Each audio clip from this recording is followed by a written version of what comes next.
gefragt worden, aber ich frage Sie trotzdem nochmal, wie hat man sich so als junger Mensch in so einem Loch letztendlich gefühlt? Wie ist das gewesen? Ja, also man hatte gehörig Angst, wie alle anderen auch. Und bei mir war dann noch ein bisschen das, wenn ich das Radio nicht den Horizontsender hörte und dann verfolgen konnte, sie kommen hier näher und sie fliegen an uns vorbei, dann hat mich das beinahe in einem technischen Sinne auch interessiert. Andererseits hat man eben, wie gesagt, diese Angst gehabt, und da unten zu sitzen und nichts tun zu können. Und das wird jeder, auch die Frontsoldaten, die, wenn sie zu Hause auf Urlaub waren, Angriffe miterlebt haben, die überwiegend gesagt haben, also dann bin ich lieber im Schützengraben an der Front. Da kann ich ja was tun.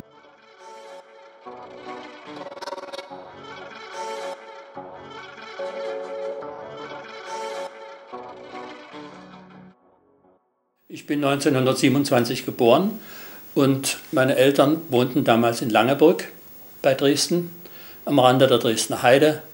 Und dort hatte ich eine glückliche Kindheit in der Natur. Der Wald war in der Nähe, nebenan eine große Gärtnerei. Der Weg zur Schule bis ins Unterdorf war besonders auf dem Rückweg mit allerlei Streichen angefüllt. Dort blieben wir bis 1936, dann wurde mein Vater, der Betriebsleiter war in der Hefefabrik Bramsch in Dresden-Friedrichstadt, nach Dresden versetzt und musste eine Dienstwohnung beziehen, die uns dann, die war auch groß und schön. Das Haus steht übrigens heute noch und es soll wieder hergerichtet werden, wie ich gehört habe, Friedrichstraße 56. Dort bin ich dann noch ein Jahr zur Volksschule gegangen und dann auf die Kreuzschule gekommen und bin nicht zum Chor gekommen, weil ich das gar nicht erst versucht habe. Ich war kein großer Sänger, meine Eltern wollten das nicht und haben wohl auch gesehen, dass ich mich da nicht genügend angestrengt hätte, um diese Doppelbelastung Schule und Chor durchzuhalten und das auch wirklich gern zu machen. Wir hatten aber in der Klasse immer die sogenannten Choristen, die dann zum Teil im Alumnat wohnten, oben im Dachgeschoss der Kreuzschule. Da war auch Theo Adam dabei in meiner Klasse. Und die Chorschüler hatten also, wie gesagt, viel mehr zu leisten als wir. Dann kam das Jahr 1943 und da wurde im Februar die deutsche Jugend der Gymnasien und der höheren Schulen als Luftwaffenhelfer zur Flak eingezogen. Das sah so aus, das war am 15. Februar, da war ich eben 16 geworden, dass wir erstmal in eine Batteriestellung gingen, aber vormittags noch in der Schule Unterricht hatten. Wir gingen also nachmittags zur Ausbildung in die verschiedenen Stellungen. Die erste war, was keiner mehr weiß, am Vogesenweg neben dem Blauen Wunder. Die wurde alsbald aufgelöst und wir wurden versetzt nach dem Grunauer Weg, das war am Gaswerk Reik. Und dort kam es dann auch, dass es hieß, ja, also wir werden bald kaserniert und dann können wir nicht mehr früh in die Schule gehen.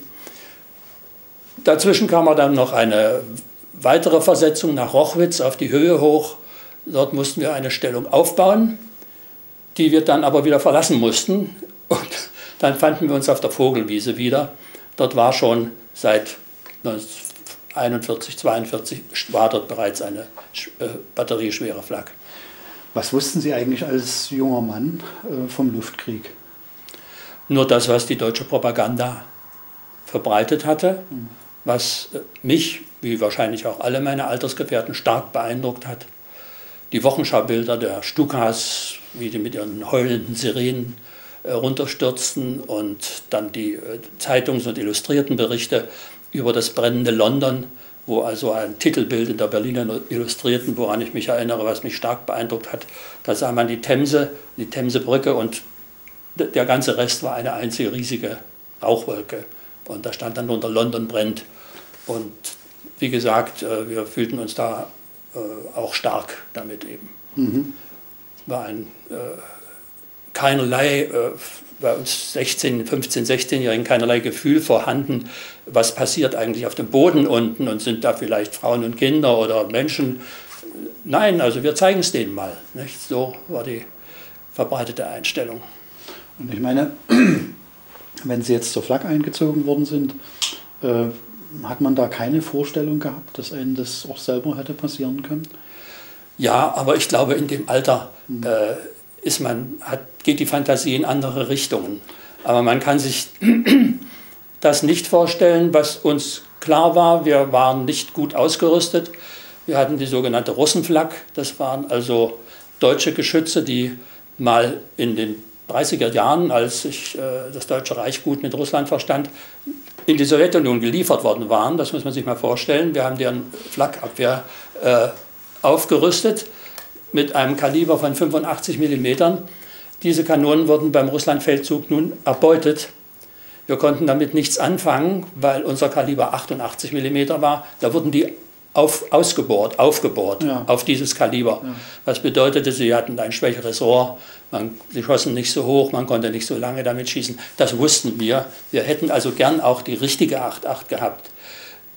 Und die standen nur in einzelnen Stellungen in Dresden, auf der Kohlenstraße oben zum Beispiel und in Übigau. Und noch eine in, komme ich jetzt nicht drauf.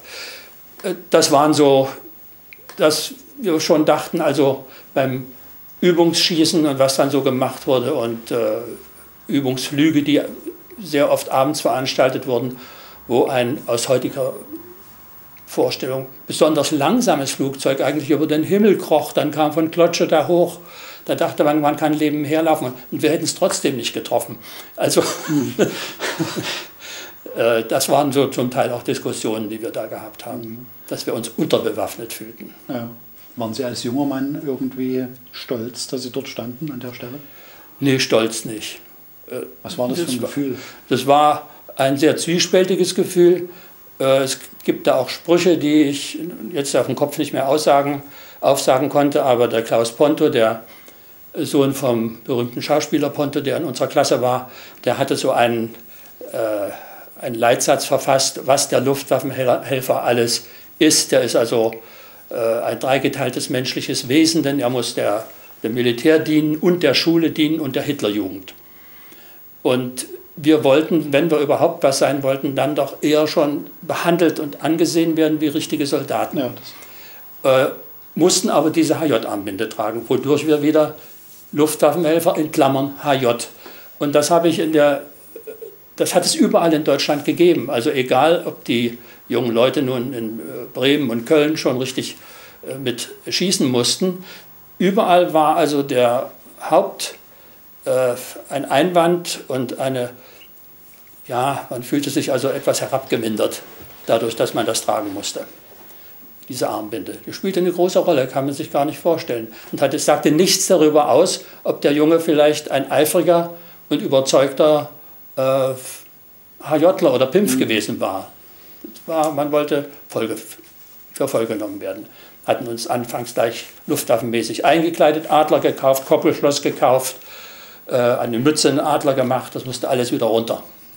Dann haben wir es mit Stecknadeln angesteckt. Auch die Armbinde, da kam die natürlich schnell dahinter, musste sie fest angenäht werden. Denn sonst gingen wir aus der Stellung raus, stiegen in unsere Straßenbahn, um nach Hause zu kommen. Ja, und auf der Vogelwiese wurden wir dann kaserniert. Das heißt, die Schule fand dann auch dort statt.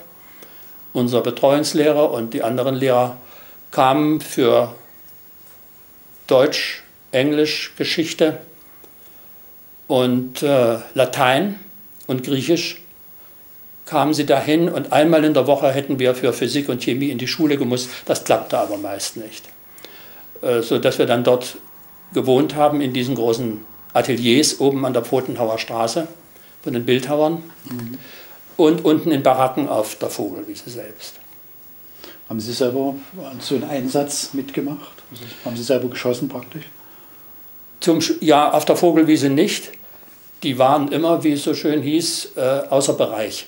Also wir konnten sie nicht erreichen, selbst 1944 nicht. Als sie dann schon bis nach Mitteldeutschland reinflogen und dann die Hydrierwerke angegriffen haben in Ruhland-Schwarzheide und in Leuna und in Zeitz. Wir haben sie manchmal gesehen, aber wir waren dann nicht imstande zu schießen.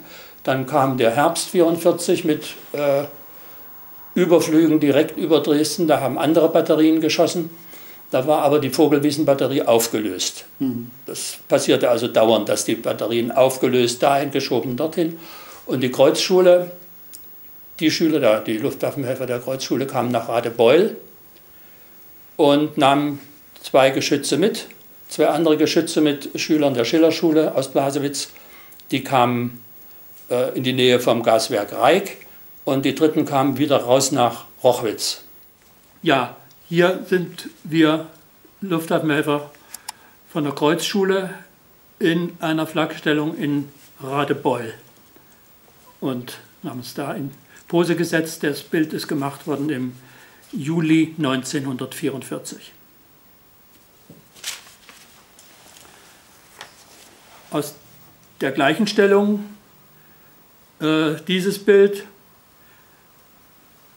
Da müssen wir übernachten in einem Munitionsbunker, beziehungsweise in dem Geschützbunker, weil die große Baracke, in der wir sonst schliefen, die war verwanzt und die wurde also unter Gas gesetzt und da war es nicht so gut, sich drin aufzuhalten. Hier sind zwei unserer Vorgesetzten, unser Batteriechef und war das normal mit weißer Uniform? Naja, das war Hosenpol aus Pirna, nicht? Der Schneidermeister. Ach so. Das weinen Sie, wie der sich schneidig herrichtete immer. Und der andere war der erwähnte, in Anführungsstrichen, Nazi-Wachtmeister. Ja. Hier bin ich tätig am sogenannten Kommando-Hilfsgerät und muss da diese große Kurbel bedienen. Das ist der Schneider wieder. Das ist wieder der Schneider, ja. Sieht man. Das war in so einem Wehrertüchtigungslager, wo man dann solchen Kerlen ausgesetzt war. Das ist die Flakstellung auf der Vogelwiese, die sich dort noch im Aufbau befindet. Jenseits der Elbe sieht man auf der Höhe oben diese abgerissene große Villa. Die ist dem Neubau der Anlagen des Ministeriums für Stadtsicherheit zum Opfer gefallen. Sagen Sie. Ja, das ist die Flakstellung am Grunaer Weg in Reik. Da standen wir, um das Gaswerk zu beschützen. Diese Stellung ist aber dann aufgelöst worden. Ja. Hat man wirklich geglaubt, dass man das damit beschützen konnte? Ach, das war, damit das Kind einen Namen hatte, nicht? Man stellte also zum Flugplatz und zum Gaswerk oder zum E-Werk oder zur Eisenbahn eben gerne eine Flagge hin. Man sieht aber hier ganz gut auf dem großen Behälter diese Tarnbemalung, die da oben drauf ist. Hatten Sie Angst, dass Sie an die Westfront versetzt werden? Nein, wir hatten da keine Angst. Wir sind also, wie gesagt, wir sind dann alle gemustert worden und da bin ich zurückgestellt worden, weil zu schwächlich und bis Jahresende. Und die anderen wurden dann im September, Oktober 1944 alle eingezogen. Erstmal mussten sie noch ein sogenanntes Wehrertüchtigungslager durchlaufen, was als besonders demütigend empfunden wurde, weil man da von jungen HJ-Führern und verwundeten Soldaten nur geschliffen wurde. Und wir fühlten uns ja nun schon als alte Soldaten, oder nicht? Wir waren ja nun schon 1,5 Jahre fast dabei gewesen und jetzt kommt so ein 14-jähriger Pimpf und jagt uns über den Acker. Also das haben die meisten als richtige Demütigung empfunden. Und dann kam der Arbeitsdienst bis Ende des Jahres und dann wurden die meisten meines Jahrgangs 27 entlassen, um dann im Januar 1945 zur Wehrmacht eingezogen zu werden, nach den verschiedenen Ausbildungsstandorten. Viele kamen nach Naumburg, einige nach Meißen, einer von der Marine kam, glaube ich, nach Kiel. Also es zerstreute sich dann alles. Und ich blieb zurück, wurde dann im Herbst 1944 wieder nach Rochwitz geschickt. Sie sehen, also es war eine dauernde Versetzungsmaschinerie im Gange. Und in Rochwitz bin ich dann mit den anderen Zurückgestellten des Jahrgangs 27 entlassen worden und ging dann wieder zur Schule. Also ich habe dann wieder die Kreuzschule besucht bis zum Angriff. Sie hatten ja dann, das hatten Sie schon erwähnt, bei Ihrem Vater in der Firma praktisch so eine kleine Anstellung als Bodenjunge oder wie Sie sagten. Ja, das kam noch ein bisschen später. Ja. Wir hatten ein Alarmsystem eingerichtet. Ich hörte immer, nur hatte ich alle Unterlagen davon, alle Planquadratkarten und was man benötigte, den Flaksender Horizont. Der gab, was viele gehört haben, diese verschlüsselten Planquadrate durch. Und Dresden war eben Martha Heinrich 8.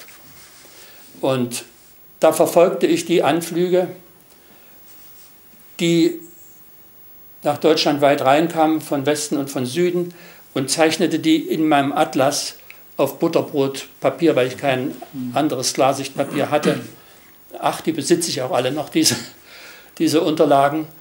Und da konnte ich dieser Hefefabrik, die ja darauf angewiesen war, dass sie kontinuierlich arbeitete, weil wenn sie angehalten wurde, ging die ganze Produktion viel zusammen. In den großen Bottichen fiel die Hefe in sich zusammen. Die Gärung wurde unterbrochen. Und mein Vater, der in seinem Laboratorium stand, und es kam Voralarm, dann telefonierten wir und dann sagte ich, dass der Angriff gilt Leipzig, die kommen nicht hierher, weil ich das durch diesen Sender genau sah. Dann kam Vollalarm. Ja, mein Vater stand immer vor der Entscheidung, anhalten, dann ist die Tagesproduktion weg oder können wir noch oben bleiben. Und wenn ich ein weißes Handtuch ins Fenster hing, das hieß dann, sie kommen wirklich nahe, und dann hielt er an. Und er konnte aus seinem Büro, aus seinem Laboratorium unser Wohnzimmer sehen, wo ich an unserem großen Radio saß und das abhörte und mitzeichnete und warnte. Ich habe auch das mit in den Keller genommen, diesen Rundfunkapparat, und habe auch während der Angriffe auf Dresden, solange wir Strom hatten, und wir hatten dann fast immer Strom, weil wir den selbst in der Fabrik erzeugten, auch gesagt, also es passiert jetzt was oder die kommen hierher oder passiert nicht. Manche Leute im Keller wollten das hören, andere sagten, stell das ab und wir wollen es gar nicht wissen. Da kriegt man nur noch mehr Angst, wenn wir wissen, dass die kommen. Da gab es also Streit, aber ich habe es meist dann ganz leise gestellt, wenn es nicht dann durch Störung überhaupt unterbrochen wurde. Sie sind sicher schon viel gefragt worden, aber ich frage Sie trotzdem nochmal, wie hat man sich so als junger Mensch in so einem Loch letztendlich gefühlt? Wie ist das gewesen? Ja, also man hatte gehörig Angst, wie alle anderen auch. Und bei mir war dann noch ein bisschen das, wenn ich das Radio, nicht den Horizontsender hörte und dann verfolgen konnte, sie kommen hier näher und sie fliegen an uns vorbei, dann hat mich das beinahe in einem technischen Sinne auch interessiert. Andererseits hat man eben, wie gesagt, diese Angst gehabt, und da unten zu sitzen und nichts tun zu können. Und das wird jeder, auch die Frontsoldaten, die, wenn sie zu Hause auf Urlaub waren, Angriffe miterlebt haben, die überwiegend gesagt haben, also dann bin ich lieber im Schützengraben an der Front. Da kann ich ja was tun. Ich selbst kann vielleicht zurückschießen oder ich kann wegrennen, kann mich verstecken. Hier unten bin ich eingesperrt, weiß nicht, was passiert und bin ausgeliefert. Und dieses Gefühl des Ausgeliefertseins hat wohl jeden betroffen, der in einem Keller gesessen hat.